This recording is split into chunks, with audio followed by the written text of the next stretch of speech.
Right, so hello and welcome back to Books and Things, and welcome to another video, and welcome to my May wrap-up. Today I'm going to be talking about all the books that I read in the month of May.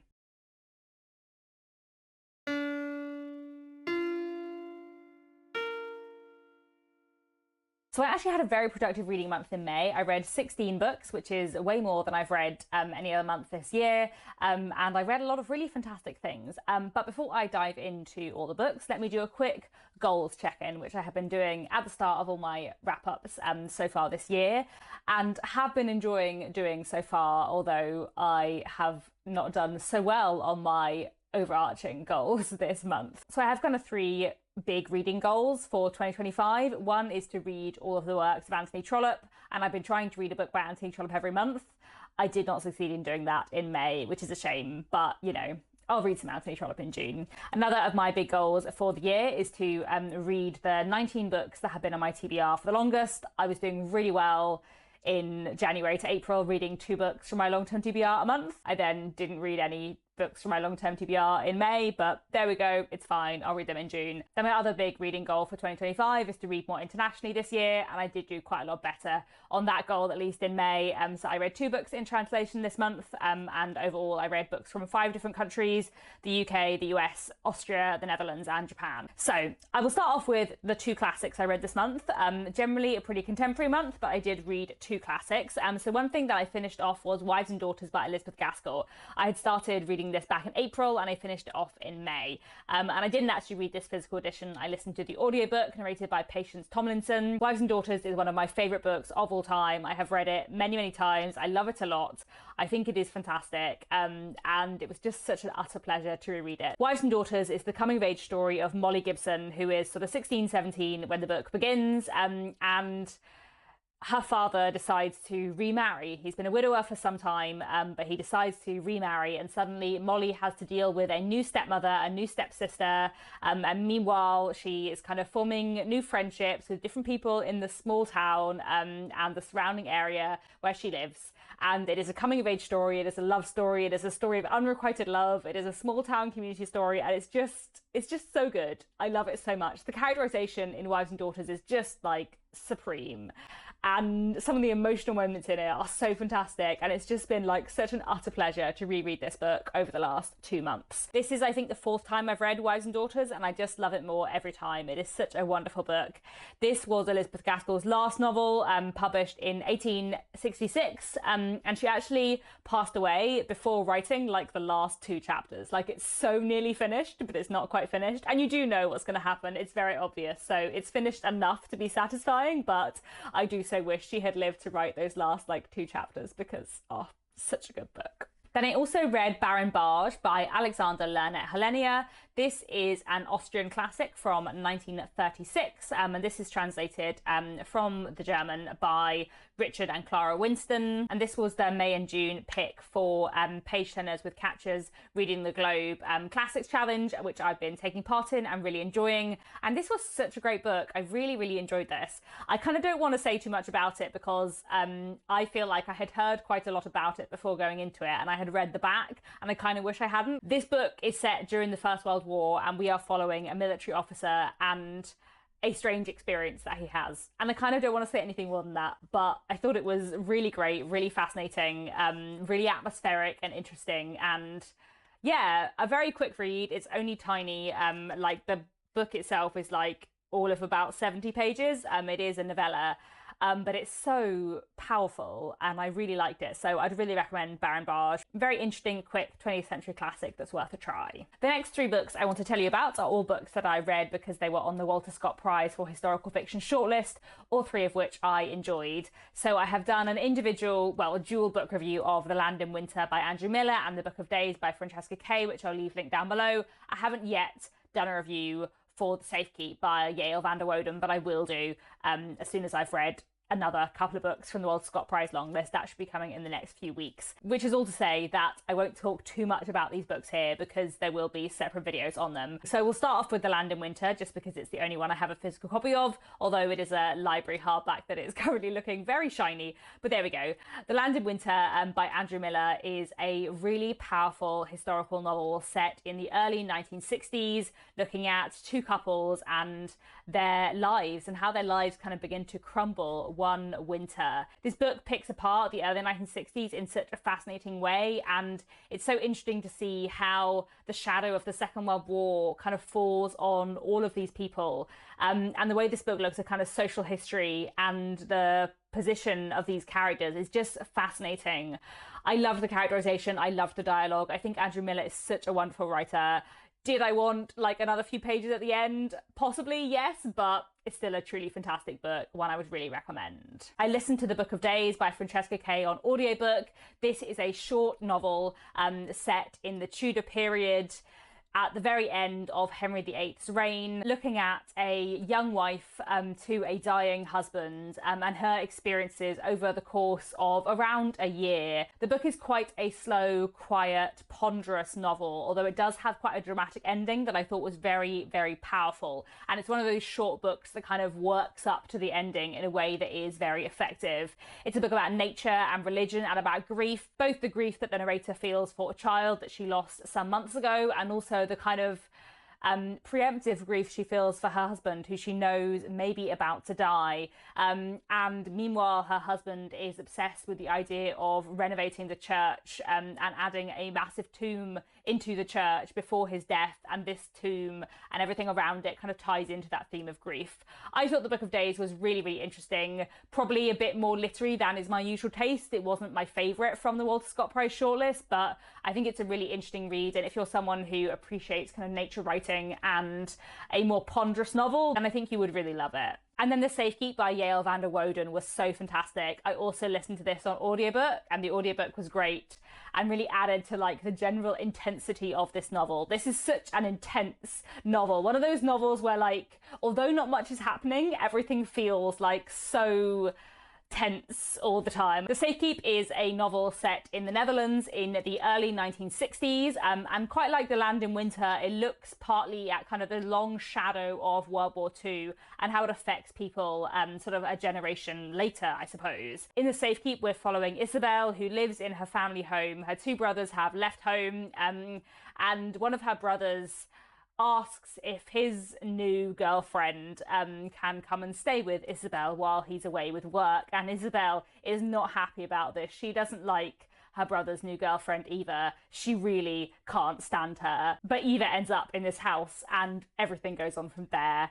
Like I said, it is a really tense and atmospheric novel, and I feel like it was so clever and so fascinating. The way The Safekeep explored its themes was really well done. I thought it was a really powerful, intense novel. I was kind of expecting not to love The Safekeep. I think maybe just because it was on the long list for the Booker Prize, and sometimes books that are on the Booker Prize long list are just like a bit too literary for me. But oh, The Safekeep was so good. I thought it was fantastic, and I found it much more accessible than I was expecting to. And I would say that of the 6 books on the Walter Scott Prize shortlist, while Glorious Exploits is still my favourite to win, The Safekeep would probably make second place for me. I thought it was incredible. While we're on the subject of historical fiction, another book I read this month was this. This is 15 Wild Decembers by Karen Powell. This was May's pick for the historical fiction book club that I run over on my Patreon. I'll leave more links down below if anyone's interested. And this is a really interesting read. So this is a novel about Emily Bronte and the Bronte sisters. It's told in first person perspective from Emily Bronte's perspective, and we go kind of from her childhood until the end of her life. So, you know, spanning several decades and looking at her experiences and the kind of Bronte's road to publication. There was so much that I loved in here, and it was really interesting to spot like references to the Bronte's novels. And actually, weirdly, although this book is from Emily's perspective, I feel like I saw much more of Charlotte Bronte's novels in this book. There's a section when Emily and her sisters are at school, and it feels very like the section in Jane Eyre when Jane is at school. There's a section where Emily and Charlotte go to Brussels, and it feels very like Villette. And it was kind of fun to see the kind of echoes of Bronte books in this work. I will say that I feel like I kind of knew the wrong amount about Emily Bronte's life to read this book. in that I feel like I went into this book knowing quite a lot about Emily Bronte's life, and therefore I wasn't like learning anything new about her life, but I also don't think I knew quite enough about Emily Bronte's life to notice some of the clever things that Karen Powell probably does with Emily Bronte's life. You know, I was thinking about how much I love Miss Austen by Jill Hornby, and I feel like one of the reasons why I love Miss Austen is because I went into that book knowing so much about Jane Austen's life and the life of her sister Cassandra that I could spot all the times when Jill Hornby like took a myth and did something different with it, or like interpreted something differently. And I feel like I didn't know enough about Emily Bronte's life to do that here, but I also knew enough about Emily Bronte's life that I wasn't learning new things, if that makes sense. I don't know, maybe it is more faithful to Emily Bronte's life than Miss Austen is to Jane Austen's. You know, I think we know more about the Bronte's lives than we do about Jane Austen, but that did kind of occur to me as I was reading it. I suppose also this book is quite different from Miss Austen, in that Miss Austen looks at like one moment or like a few weeks of Cassandra Austen's life with flashbacks, whereas this book is kind of chronological, spanning several decades, so we don't get as much kind of in-depth, I suppose. But anyway, I kept comparing those two books in my mind, but I found this a really interesting read, and yeah, I think if you're interested in the Bronte sisters, and possibly especially if you don't know much about their lives, then I think this might be a really interesting read. The final historical fiction book I read in May was this is The Death of Sir Martin Malrylate by Adam Roberts. I won't talk about this book too much here because I have already spoken about it quite a bit in a reading vlog I did. I was sent this book along with 3 others in a book box from A Box of Stories, who kindly sponsored one of my videos in May. So I did already speak about this book and the other ones from the book box in that vlog, so I won't dwell too much upon it here. But this is a mystery set in the Victorian period in 1848 that takes lots of characters and settings from Victorian novels and mashes them together in a glorious way, and has the father of Sherlock Holmes and a few other characters from Victorian literature trying to get to the bottom of a very mysterious, inexplicable death. It's very silly and very fun if you're a fan of Victorian literature, and I really enjoyed reading this one. Sticking with sort of crime, mystery thrillers, also for the same reading vlog, I read this. This Can Never Not Be Real by Sarah Milano, which is a really fantastic YA thriller. Really, really great. One of those books that kind of reminded me that I should read YA more often than I do. This novel is set over probably less than 12 hours during a terrorist attack, and we follow 4 teenagers who are at a concert at a stately home, a sort of National Trust property kind of thing in Britain, when a right-wing terrorist group arrive, and we are following how these teenagers survive the night. And I thought this book was very, very powerful. It's very, very fast-paced and sort of action-filled, but it also, I thought it was thematically very well done, and I feel like the sort of like pacifist message of this book came really to the fore, and the relationships between the teenagers and how many themes were explored considering like what's going on in this book, I thought was really well done.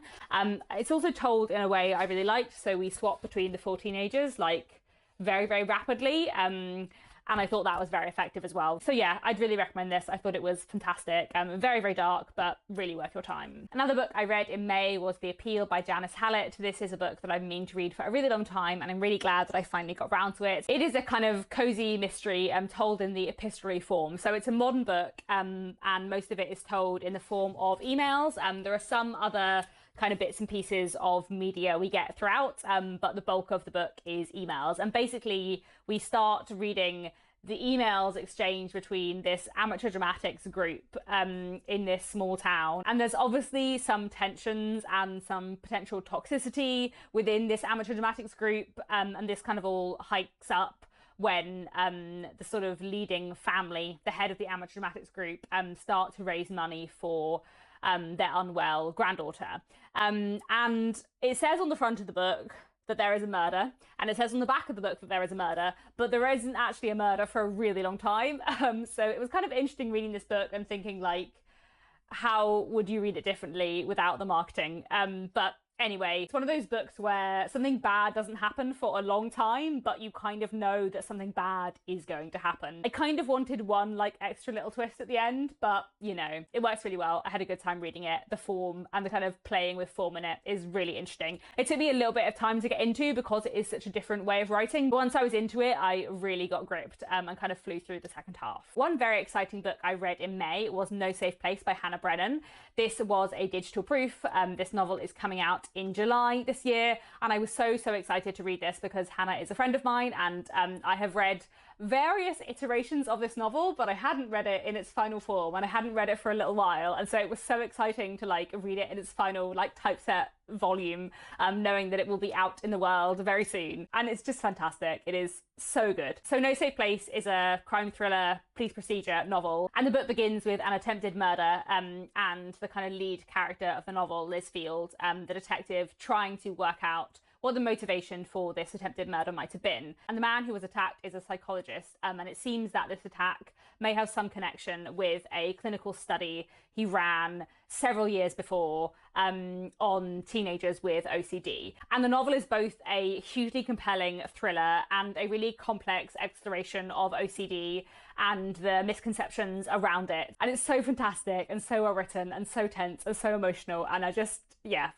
I love it so much, and I'm very proud of my friend. So you should all be very excited for No Safe Place when it comes out in July, because it is fantastic. I also read a couple of romance books in May. So one I read was Someone Like You by Rachel Dove. Again, I spoke about this in a reading vlog, so won't dwell on it for too much here. But this is a novel about a woman called Hannah, who leaves her abusive husband, takes her young child, her baby, with her, and tries to start a new life in a new place, leaving everything behind. And there she meets someone else who she is potentially falling for, but she is very worried about her past catching up with her. I feel like I don't have too much to say about this book. I enjoyed it. It was a very quick read with some interesting themes and characterization, but I feel like it's not one I will necessarily return to in the future. The other romance novel I read in May was Funny Story by Emily Henry, which I just absolutely adored. I love Emily Henry so much. This is the 5th book I read by her, and I just had such a great time with it. I listened to this one on audiobook, as I have done with all of Emily Henry's books so far, and that works really well for me as a way of reading her work. This novel is about Daphne,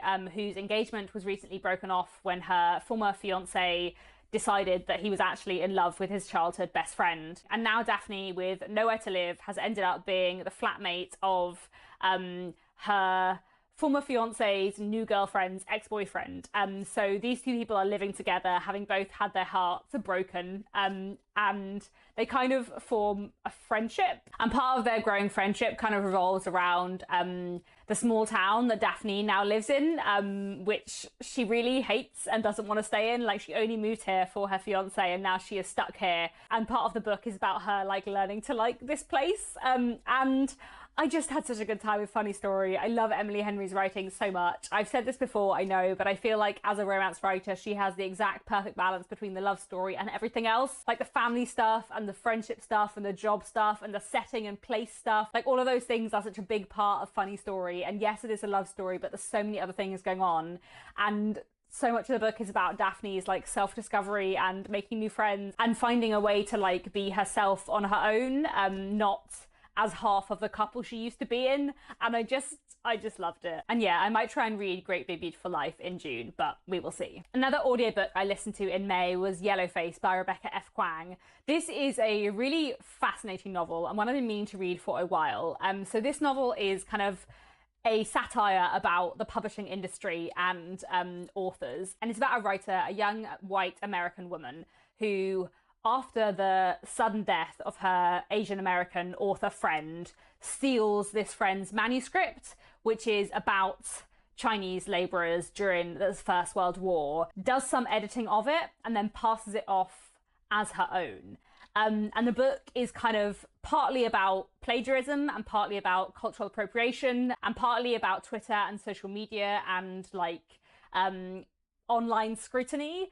And partly about kind of the problems within the publishing industry. And I found it fascinating. I don't know that I enjoyed the novel because the main character, June, is just like so awful so much of the time that it's kind of horrible being in her head. And a lot of the other people around her, a lot of the other characters in the book are also kind of awful too. So it's not necessarily a book to be enjoyed, but I did find it fascinating. And I did find it fascinating as someone who works in publishing, and knows the experience of publishing from like both an author and an editor perspective. Some things in it didn't quite ring true to me, to the publishing industry, but obviously the book is set in the US, and I am in the UK, and you know, the publishing industry is quite different in those two countries, and the problems within it, I feel like there are some of the same problems, but I feel like they manifest in slightly different ways. Anyway, I found it a very interesting read, and I'm glad that I finally got to it. Then I also read one fantasy novel in May, which was this. This is To Cage a God by Elizabeth May. This was the final book from my box of stories that I did the reading vlog on. And I thought this was fantastic. And it also just reminded me that I should read more fantasy. I hadn't read a fantasy book for ages, but this was so great. This book is set in a fantasy world, kind of inspired by Imperial Russia, which I thought was really cool. And within it, the aristocracy have found a way to like bind the souls of dragons into them to give them magical powers. And we are following two foster sisters, whose mother experimented on them in childhood and has managed to recreate that same magic power that the aristocracy have, though they are not from that class. And their mother kind of turned them into weapons for revolution, but things didn't quite go the way she planned, and we followed these sisters several years later. And this book is about revolution and tyranny, and so much more, and I thought it was really, really well done, really exciting and tense, really interesting thematically, some great kind of love stories in here as well, and I just had a really good time with this book. I read it very quickly considering it's quite chunky, and I must read more fantasy because this was great. So another book I read in May was this. This is Hunchback by Sao Ichikawa, translated from the Japanese by Polly Barton, and this is a really, really fantastic novella. It's very short, like it's even shorter than it looks, but it really packs a punch. So this novel is about a disabled woman who is living in a care home, but she has a really extensive online world, and she writes a lot of online erotica. And I feel like I'm not actually going to tell you anything more than that because I feel like this book is so short and I kind of wish I had heard even less about it before I started it. It is really well written, really clever, really thought-provoking. The ending is strange and so clever, and I thought it was really fascinating. It's hard-hitting and it's so clever and it's really worth your time, and it won't even take very much of your time. Like, you could probably read it in an hour or two. The author is an Own Voices Disabled writer, and one of the reasons why I picked up this book this month was for the Spoonies Readathon, hosted by Emily from Novell Novels. I have started 2 other books for the Spoonies Readathon, A Sign of Her Own by Sarah Marsh and Out on a Limb by Hannah Bonham Young, but I haven't finished either of them yet, so I'll talk about them in my June wrap-up. Then finally, the last book I finished off in May was a non-fiction one, A History of the World According to Sheep by Sally Courtauld. This is one I've been listening to on audiobook with Nick for several months, and we just finally finished it off in May, and I have quite mixed feelings about this one.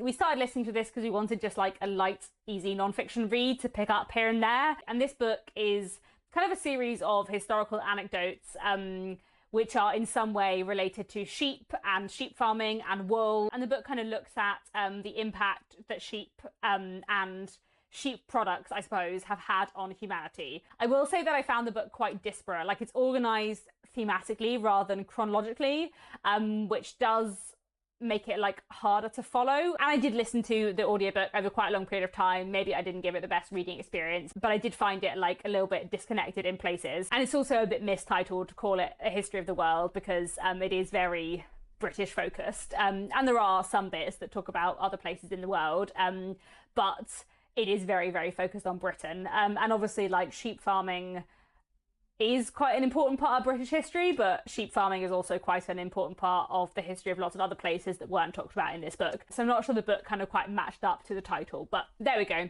In general, it was a fun, quick read, and I learned some interesting facts about wool and sheep, so there we go. Okay, those are the books that I read in May. a big reading month with many books. So let me know down in the comments if you've read any of these books and what you thought of them. What did you read in May? What was your favourite book of the month? I'm looking forward to getting on with my June reading. So that's all for now. Thanks so much for watching, and I'll be back very soon with another bookish video.